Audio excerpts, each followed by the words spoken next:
भारत माता की, भारत माता की, भारत माता की।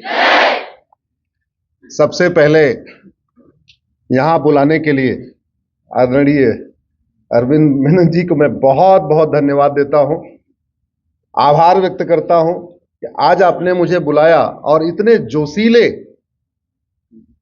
उत्साही राष्ट्रवादी युवाओं से मिलाया। इतना जबरदस्त जोश है, इतना ओज है। मैं तो यहां का औरा नाप रहा हूं, इस हाल का औरा बढ़ा हुआ है।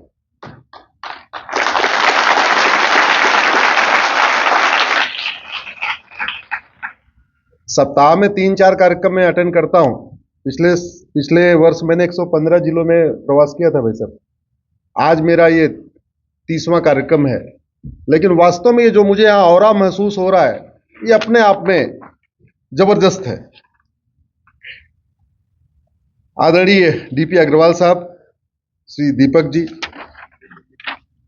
जोशी साहब, पाठक जी, आप सबको मैं प्रणाम करता हूं। हमारे मित्र बैठे हुए आयरस जी, सामने बैठे सभी वरिष्ठ जन को प्रणाम करता हूं, बहनों को खास तौर पे प्रणाम करता हूं। आपका आशीर्वाद बहुत आवश्यक है। सभी युवाओं को अपना आशीर्वाद देता हूं।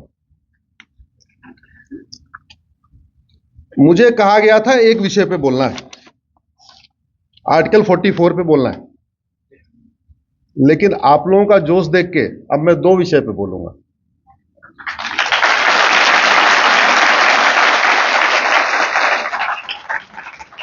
जब कुछ भी बनता है ना, तो उसका एक लक्ष्य होता है। ये हॉल बना है किस लिए? सेमिनार करने के लिए। ऐसे ये संविधान भी बना तो इसका भी लक्ष्य है, और वो लक्ष्य प्रियम्बल में लिखा हुआ है, equality, justice, liberty, fraternity, unity, national integration, ये लिखा हुआ है। ये जितने शब्द लिखे हैं ना, इसको अगर एक शब्द में कहना हो तो मैं कहता हूं भारत के संविधान का लक्ष्य है राम राज्य की स्थापना।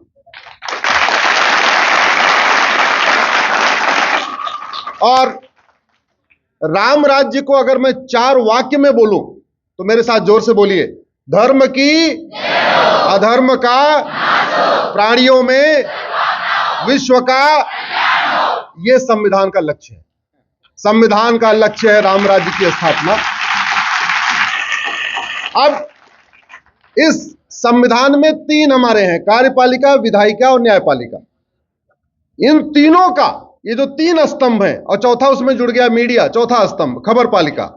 तो विधायिका, कार्यपालिका, न्यायपालिका और खबरपालिका, इन चारों का जो उद्देश्य है, जो उनको करना चाहिए काम, जिसके लिए उनको वेतन, भत्ता, गाड़ी, बंगला सब कुछ मिलता है, वो मिलता है राम राज्य स्थापित करने के लिए। यानी इन चारों स्तंभों का उद्देश्य होना चाहिए कि वो अपने कार्य के जरिए धर्म की जय करे, अपने कार्य के जरिए अधर्म का नाश करें, अपने कार्य के जरिए प्राणियों में सद्भावना विकसित करें, और अपने कार्य के जरिए विश्व का, भारत का, मानवता का, समाज का कल्याण करें।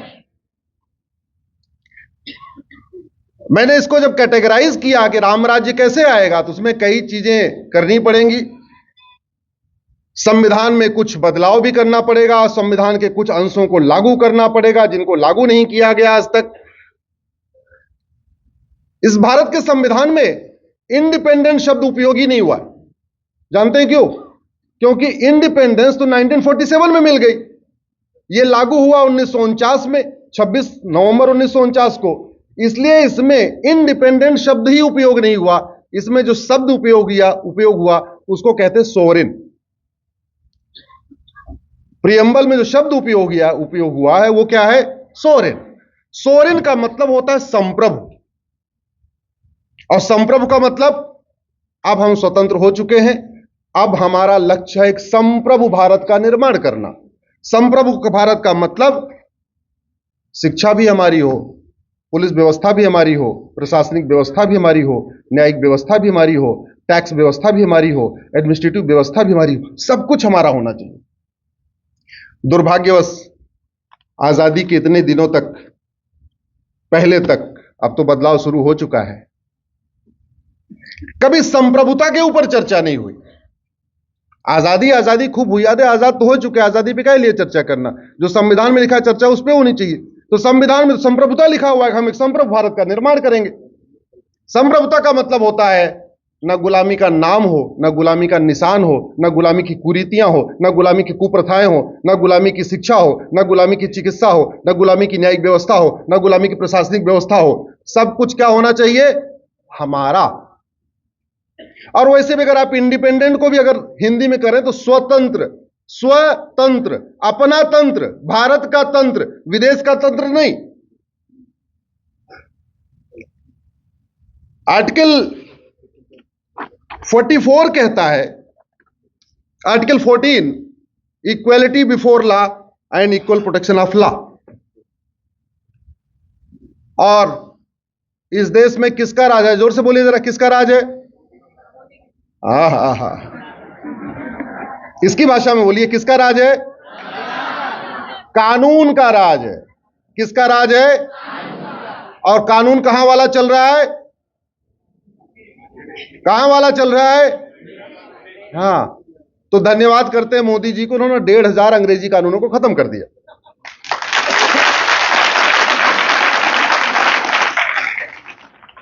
दो 1950 से 2014 तक 100 कानून खत्म हुए थे। 2014 से 2024 तक 1500 कानून खत्म हो गए। थोड़े बहुत और बचे हुए। अब की बार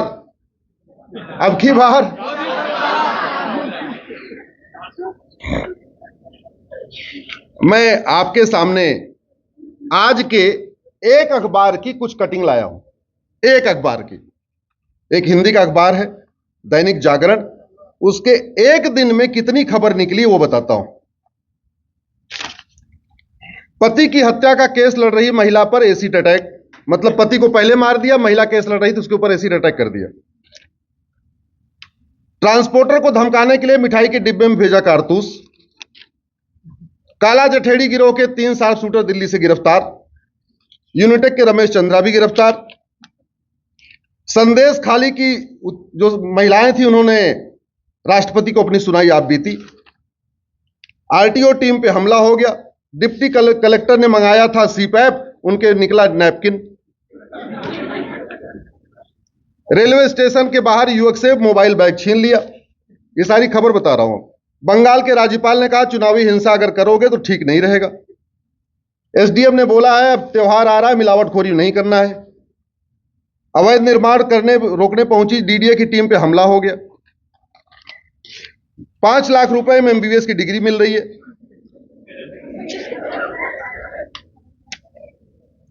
पेपर लीक प्रकरण में 2 डॉक्टर पकड़े गए। ठगी करने वाले गिरोह गिरफ्तार, वो ऑनलाइन करते थे। लोनी की भ्रूण हत्या में रैकेट चलाने वाले गिरफ्तार। आबकारी घोटाले में के कविता गिरफ्तार, वो मंत्री की लड़की हैं। ऐसे ऐसे ये सारे देखिए अखबार हैं, आपको दिख रहे होंगे ना। ये एक अखबार की इतनी खबरें हैं। ये आप सोचिए भारत में कितने अखबार निकलते हैं तो कितने हमारे देश में अपराध है। आखिर जितना अपराध भारत में है इतना सिंगापुर में क्यों नहीं है? इतना दुबई में क्यों नहीं है? इतना अमेरिका में क्यों नहीं है?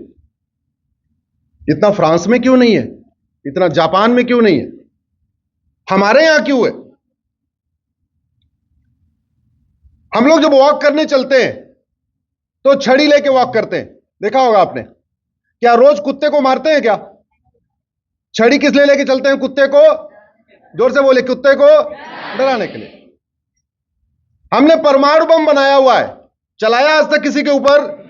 किस लिए बनाया? हमने अग्नि मिसाइल बनाई, ब्रह्मोस बनाई, राफेल खरीदा, किसी के ऊपर चलाया? किस लिए बनाया? डराने के लिए। ऐसे ही जो कठोर दंड व्यवस्था बनाई जाती है वो रोज रोज किसी को फांसी देने के लिए नहीं बनाई जाती, रोज रोज आजीवन कारावास देने के लिए नहीं बनाई जाती, वो केवल और केवल डराने के लिए बनाई जाती है। इसलिए मैं आज आपके सामने अमेरिका का फेडरल पिनल कोड दिखा रहा हूं।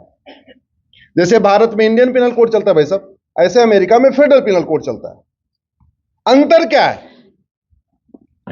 भारत में घूसखोरी का अलग कानून, जमाखोरी का अलग कानून, मिलावटखोरी का अलग कानून, कालाबाजारी का अलग कानून, नशा तस्करी का अलग कानून, मानव तस्करी का अलग कानून, सोना तस्करी का अलग कानून, चंदन तस्करी का अलग कानून, घुसपैठ का अलग कानून, अवैध कब्जे का अलग कानून, धर्मांतरण का अलग कानून, अलगाववाद का अलग कानून, आतंकवाद का अलग कानून, बलात्कार का अलग कानून, कानून ही कानून, कानून ही कानून। 50 कानून है भ्रष्टाचार अपराध रोकने के लिए। अमेरिका में भ्रष्टाचार, अपराध, cyber fraud, banking fraud, navy war, जासूसी, गद्दारी, अलगाववाद, आतंकवाद के लिए एक किताब है, ये फेडरल पिनल कोड। अब फायदा क्या है, हमारे वाले में क्या नुकसान है, इसमें क्या है? एफआईआर कौन लिखता है? कांस्टेबल। कांस्टेबल कितना पढ़ा होता है? 10वीं या 12वीं।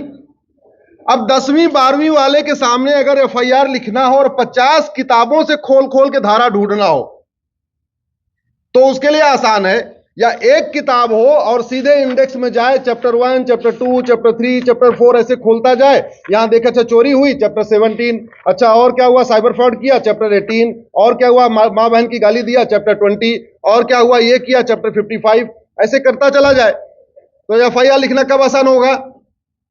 जब one nation one penal code होगा, जब one nation one penal code होगा। तो वास्तव में संविधान का जो लक्ष्य है सबको न्याय देना, वो न्याय जो आज डिकेड्स में मिल रहा है, 50 साल में मिल रहा है, वो इसलिए मिल रहा है कि आज भी वो पुलिस व्यवस्था विदेशी चल रही है। हमने उसका स्व नहीं सोचा। जो हमारे देश में न्याय एक सप्ताह के अंदर होता था, जस्टिस विद इन वीक होता था, आज वो जस्टिस विद इन 5 डिकेड्स हो रहा है। हमने कभी इस पे चिंतन नहीं किया। मैं धन्यवाद दूंगा। अब जो कानूनों को बदलने की प्रक्रिया शुरू हुई है उसमें काफी तेजी आई है। एविडेंस एक्ट भी बदला गया है, इंडियन पिनल कोड भी नया भारतीय न्याय संहिता हो गई है, कानून बदलने की प्रक्रिया शुरू हो गई है। और अब समय आ गया है कि भारत के कानूनों में और ज्यादा सुधार किया जाए। और जो मैं एक लड़ाई लड़ रहा हूं वो है जस्टिस विद इन ईयर, 1 साल में न्याय। इसका मतलब 1 साल में justice with in year district court, justice with in year in high court, justice with in year in supreme court, यानी टोटल 3 साल के अंदर भारत के लोगों को न्याय मिलना चाहिए। यह संभव है, यह बिल्कुल हो सकता है। और कैसे हो सकता है मैं आपको बताता हूं। भारत के लोग झूठ बहुत बोलते हैं, झूठी शिकायत, झूठी गवाही, झूठा मुकदमा। वो क्यों? क्योंकि भारत में झूठ बोलना पाप तो है, लेकिन झूठ बोलना अपराध नहीं है। अमेरिका में झूठ बोलना पाप हो चाहे ना हो, लेकिन झूठ बोलना गंभीर अपराध है। 10 से 20 साल सजा होती है वहां पे। जैसे शर्ट चुराने पे 5 साल की सजा, और चुराया और अगर कबूल नहीं किया कि मैंने चुराया, झूठ बोल दिया कि मैंने नहीं चुराया, तो 10 साल झूठ बोलने वाली टोटल सजा कितनी हो गई? अब ये बताओ, शर्ट चुराने वाला कबूल करेगा कि नहीं हमने शर्ट चुराया? आप लोग गूगल कर लेना। अमेरिका में एक व्यक्ति को शर्ट चुराने में 25 साल की सजा हुई है। वो इसीलिए हुई, उसने झूठ बोल दिया था। 3 बार शर्ट चुराया और तीनों बार झूठ बोलना, इसलिए टोटल सजा हो गई 25 साल की। गूगल कर लेना कार्यक्रम के बाद में। टर्की में एक व्यक्ति ने एसएमएस भेजा, अकाउंट हैक कर लिया, 335 साल की सजा हुई है। 335। दोबारा टर्की में कोई एक एसएमएस भेज के अकाउंट हैक करेगा क्या? जोर से बोलिए जरा।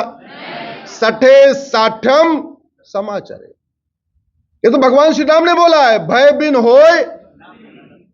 होय न प्रीत। तो वो उन्होंने कानून क्यों बनाया तगड़ा? भय पैदा करने के लिए। ठीक है, हमारे देश में एक व्यक्ति ने चिटफंड कंपनी बनाई थी, उनको सहारा श्री बोलते हैं। उन्होंने 16 लाख लोगों का पैसा लिया और लेके चंपत हो गए। 16 साल की भी सजा नहीं हुई। थाईलैंड में एक व्यक्ति ने चिटफंड कंपनी बनाई थी, 16,000 लोगों का पैसा लेके डूबा था, 1,41,000 साल की सजा हुई। कितने साल की? क्यों? मैसेज देने के लिए कि तुम्हारा अपराध बड़ा है। अगर उसको भी केवल सिंपल आजीवन कारावास दें तो पता कैसे चलेगा कि इसने कितने लोगों का लूटा? लेकिन चूंकि उसने 16,000 लोगों का लूटा तो उसको कम्युनिटी करते करते जोड़ दिया 1,41,000 सजा। आप लोग गूगल कर लेना। मेरा यह कहना है भय बिन होय न प्रीत, सठे साठ्यम समाचरित।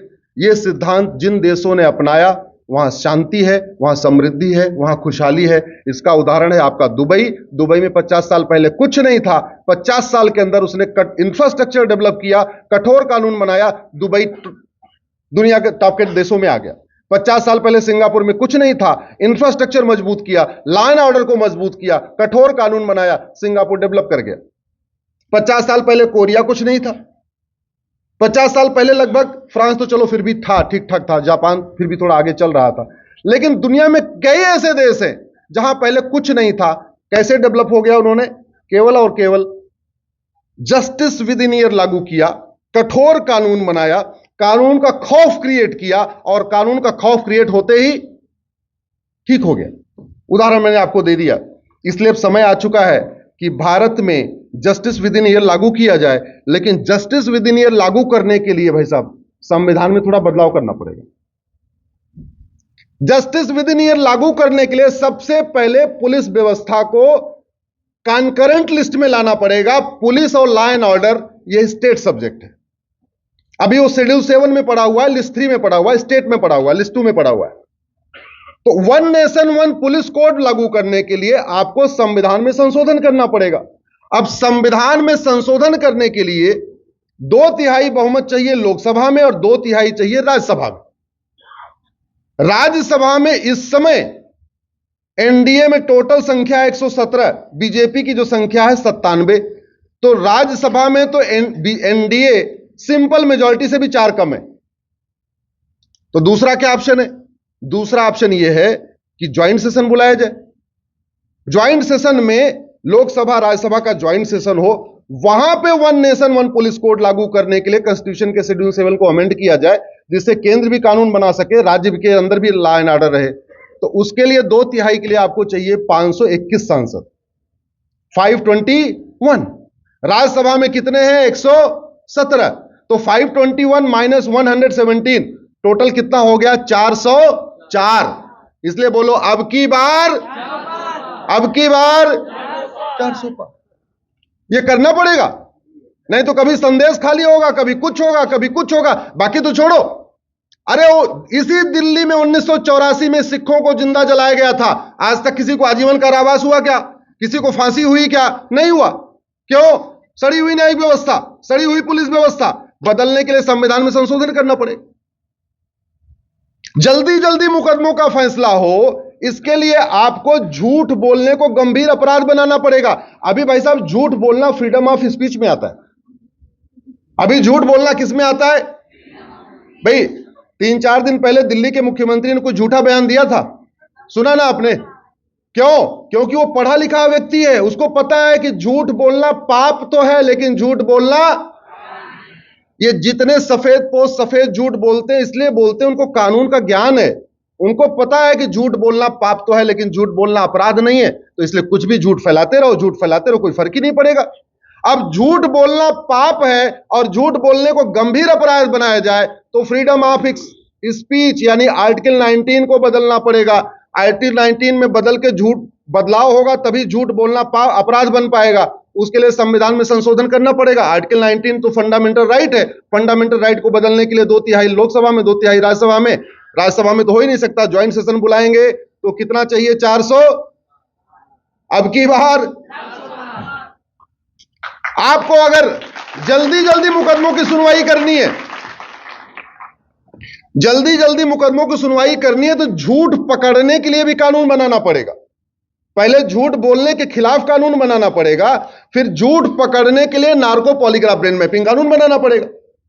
अब ये आर्टिकल 20 ये कहता है कि आप किसी को इस तरीके के अपने ही मामले में खुद बयान दे नहीं सकते। डीजीपी साहब बैठे हुए हैं, उनको पता है कि आप जो है किसी की अपनी गवाही के आधार पर उसको सजा नहीं दे सकते।